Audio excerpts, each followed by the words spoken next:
ফোনালাপ করেছেন রুশ president Vladimir Putin এবং ইরানের প্রেসিডেন্ট মাসুদ পেজেশকিয়ান। মঙ্গলবারের এই ফোনালাপটি এক সপ্তাহের মধ্যে দুই নেতার দ্বিতীয় দফায় আলোচনা। এর আগের দিন আমেরিকার প্রেসিডেন্ট ডোনাল্ড ট্রাম্পের সাথে ফোনে আলোচনা করেছেন রুশ প্রেসিডেন্ট ভ্লাদিমির পুতিন।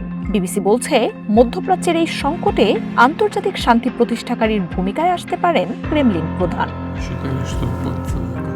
কৌশলগত মিত্র হিসেবে রাশিয়া ইরান সম্পর্ক কয়েক বছর ধরেই আলোচনার কেন্দ্রে। দুই দেশের মধ্যে প্রতিরক্ষা, জ্বালানি সহ কৌশলগত একাধিক চুক্তিও রয়েছে। এই সপ্তাহেই তেহরানের প্রতি অবিচল সমর্থনের ঘোষণাও দেন পুতিন।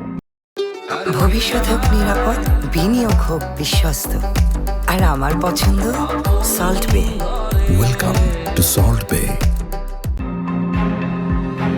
2022 সালে ইউক্রেনে যুদ্ধ শুরুর পর তৎকালীন বাইডেন সরকার রাশিয়াকে কূটনৈতিকভাবে অনেকটাই কোণঠাসা করে ফেলে। তবে আমেরিকার প্রেসিডেন্ট হিসেবে দ্বিতীয় দফায় দায়িত্ব নেয়ার পরই মিত্রদের উপেক্ষা করে রাশিয়ার সাথে সম্পর্ক উন্নয়ন করে চলেছেন ট্রাম্প।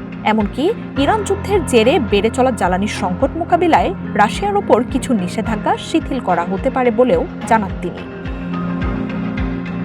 মধ্যপ্রাচ্যে যুদ্ধ বন্ধে মধ্যস্থতার প্রস্তাব দিয়েছে ক্রেমলিন। সোমবার ট্রাম্পের সাথে ফোনালাপে কূটনৈতিক উপায়ে সংঘাত নিরসনে বেশ কয়েকটি দিকের কথা তুলে ধরেন রুশ প্রেসিডেন্ট। গত কয়েকদিনে মধ্যপ্রাচ্যের বেশ কয়েকটি দেশের নেতাদের সাথেও যোগাযোগ করেছে মস্কো। পশ্চিমা বিশ্লেষকরা বলছেন, মধ্যপ্রাচ্যে জোরালোভাবেই ফিরে আসার ইঙ্গিত দিচ্ছেন রুশ প্রেসিডেন্ট, আর চলমান সংঘাতকে সুযোগ হিসেবেই ব্যবহার করতে পারেন তিনি। একই সাথে ওয়াশিংটনের সঙ্গেও সম্পর্ক আরও দৃঢ় করার পথ তৈরি হবে এতে। বিবিসি জানাচ্ছে, ইউক্রেন যুদ্ধে নিজেদের কাঙ্ক্ষিত ফল পেতে হোয়াইট হাউসকে পাশে রাখতে চায় ক্রেমলিন। তাই ইরানে হামলা নিয়ে ট্রাম্প প্রশাসনের বিরুদ্ধে এখনও জোরালো কোনো সমালোচনা করেনি পুতিন প্রশাসন। যদিও ইরানকে গোয়েন্দা তথ্য সরবরাহের অভিযোগ উঠেছে মস্কোর বিরুদ্ধে। মঙ্গলবারের সংবাদ সম্মেলনে আমেরিকার প্রতিরক্ষামন্ত্রী পিট হেগসেথ রাশিয়াকে ইরান যুদ্ধে না জড়ানোর হুঁশিয়ারি দিয়েছেন।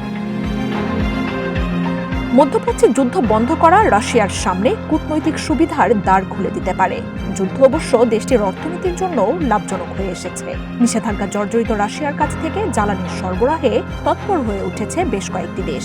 এরই মধ্যে ভারতকে রুশ তেল কিনতে 30 দিনের ছাড় দিয়েছে ট্রাম্প প্রশাসন। মার্জিয়া উপমা, ওয়ান ইন্টারন্যাশনাল ডেস্ক।